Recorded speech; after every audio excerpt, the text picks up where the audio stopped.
It started with a sound that didn't belong on that quiet suburban street. The deep rumble of Harley engines cut through the afternoon air like thunder rolling across a calm sky. Four bikers rode in, their black vests bearing the fiery insignia of the Hells Angels, their shadows stretching long on the warm pavement. Neighbors watched from behind curtains.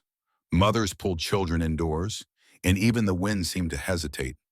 But amid that rumble and steel, a smaller, softer voice rose, trembling, innocent, and heartbreakingly desperate. "Sir, will you buy my bike?" The men slowed, engines idling low. At the edge of the sidewalk stood a little girl, no more than 6. Her hair was light and messy, her dress too neat for how worn her shoes looked. A pink bicycle with a white basket stood beside her, and in her hands, she clutched a cardboard sign that said, "For sale." The smallest biker, or maybe the kindest, stopped his engine and climbed off. The others followed, heavy boots thudding on the pavement. He knelt before the child, the chrome of his bike glinting behind her like a mirror to a cruel world. Her name was Mira, and her eyes held something that shouldn't exist in a child's face: exhaustion. Behind her, under a tree in the distance, an older woman sat slumped against the trunk, wrapped in a blanket, pale and thin. The biker's throat tightened as Mira spoke again, clutching her son a little tighter. "Please, sir, Mommy hasn't eaten in 2 days." If you believe in kindness, in second chances, in standing up when the world turns away, please take a moment to like, comment, share, and subscribe to Kindness Corner. Stories like this one remind us that compassion can still change everything. The biker's name was Ryder. His brothers called him Wolf, but the nickname never really fit. Beneath the tattoos and leather was a man who had lost more than most people could imagine. A father who'd walked away, a son who never came home, and a faith in the world that he thought was long gone. But that day, kneeling on that hot pavement, he felt something stir again. He asked her softly what she meant, and between halting breaths and tiny tears, Mira told him everything. Her mother, Clara, had worked at a local catering company owned by a man everyone in town respected, Mr. Hensley, the CEO who smiled on magazine covers and donated to charities for the cameras. When the company downsized, Clara was among those fired. She pleaded with him, begged to keep her job just a few weeks longer so she could feed her daughter. But Hensley didn't care. He said she was replaceable. Since then, Clara had been too weak to find new work. The bills piled up, the fridge emptied, and pride kept her from asking for help. Mira had taken her only toy, her pink bicycle, and decided to sell it for food. Ryder felt something inside him snap, like the last thread holding back years of buried anger. His brothers, Tank, Viper, and Mason, had seen that look before. Without a word, they nodded. It wasn't pity they felt. It was rage, the kind born from seeing innocence crushed by greed. Ryder reached into his vest, pulled out his wallet, and placed a wad of bills in the little girl's trembling hand. "Keep the bike, kiddo," he murmured, his voice low, rough with emotion. But this wasn't the end. Not for him. He couldn't just ride away, knowing some powerful man had stripped everything from a woman and her child. He told Mira to stay with her mother, promised he'd come back soon, and then the engines roared to life again. The Hells Angels weren't saints, but they had their own kind of justice. They didn't use guns or violence that day. What they used was truth. They tracked Hensley's office, a tall glass building that gleamed in the sunlight, a monument to arrogance.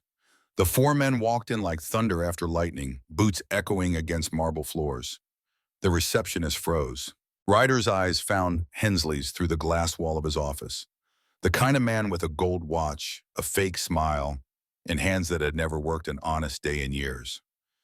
"What is this?" Hensley scoffed as they entered. But Ryder didn't shout. He placed the "For Sale" sign on the CEO's pristine desk, the same cardboard Mira had held. "That," he said quietly, "is what your greed cost." For the first time, the polished businessman looked shaken. Ryder told him about the little girl, the mother starving under a tree, and the bicycle worth more in love than all his cars combined. Hensley tried to defend himself, mumbling about business and layoffs. But his excuses died when he saw the fury in those men's eyes. Not criminal rage, but moral fire. They didn't hurt him. They didn't have to. Instead, Ryder leaned close and said, "You don't get to buy forgiveness, but you do get a chance to do what's right." By sunset, the news had spread across the town that the CEO who once fired a struggling mother had anonymously donated a year's worth of groceries to families in need, paid off hospital bills for single parents, and rehired those he'd wronged. No one knew what changed his heart. Only a few rough men and a little girl with a pink bike did. When Ryder and his brothers returned to that tree later that evening, Mira ran to them, her eyes wide with joy. Her mother, Clara, stood now, still weak, but smiling for the first time in weeks. The light caught her face, and Ryder noticed the way her hand trembled when she tried to thank him. He simply nodded, tipping his head as the engines cooled beside them. "You don't owe us anything," he said. "Just promise you'll never give up." They shared bread that night, the bikers, the woman, and the little girl who tried to sell her bike, not for toys, but for love. The sunset painted gold across the chrome, the grass, and the cardboard sign that now lay folded in Mira's lap. For a moment, the world didn't seem so broken anymore. If this story has touched your heart, if it reminded you that compassion can come from the most unexpected places, please take a second to like, share, comment, and subscribe to Kindness Corner. Every click helps stories of real kindness reach those who need hope the most. And before we end, tell us in the comments below, what would you have done if you were in Ryder's place? Because sometimes all it takes is one act of courage to make the whole world believe in kindness again. On a quiet suburban street, the roar of Harley engines announced the arrival of men the world had already judged. Hell's Angels, feared and misunderstood. Yet when little Mira stepped forward with her pink bicycle and a cardboard "for sale" sign, pleading for money because her mommy hadn't eaten in days, those same men silenced their bikes and listened. Ryder, a man scarred by loss, didn't just hand her cash and ride away. He looked deeper, saw the greed that had pushed a hardworking mother to the edge, and chose to act.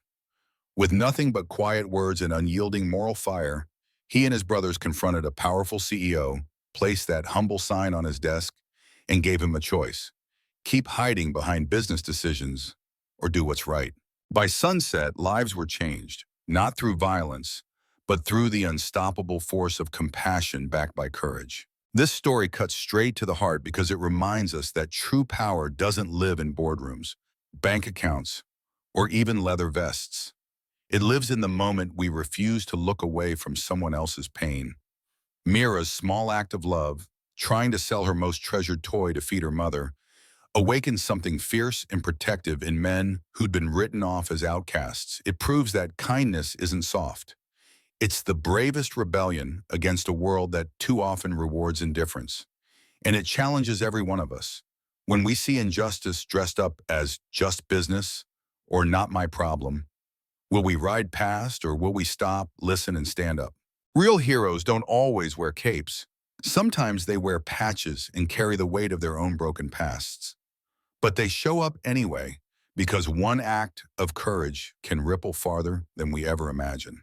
If Mira's heartbreaking bravery and the biker's quiet justice moved you, reminded you that good still fights back, please hit that like button. Share this story with someone who needs hope today. And subscribe to Kindness Corner.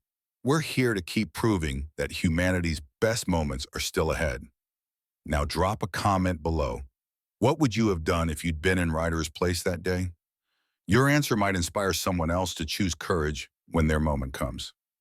Together, let's keep the roar of kindness louder than anything else.